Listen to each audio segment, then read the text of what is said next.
4 вещи, которые хороший сын не должен делать по отношению к родителям. Первое.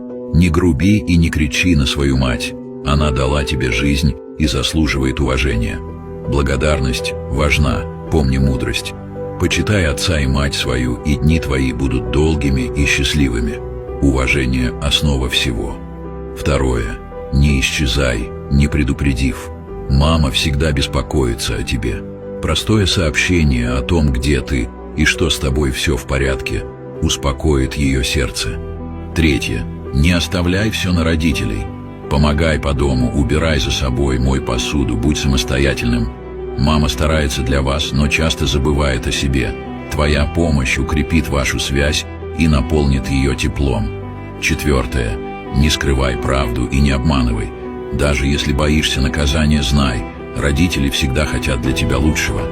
Доверься им, делись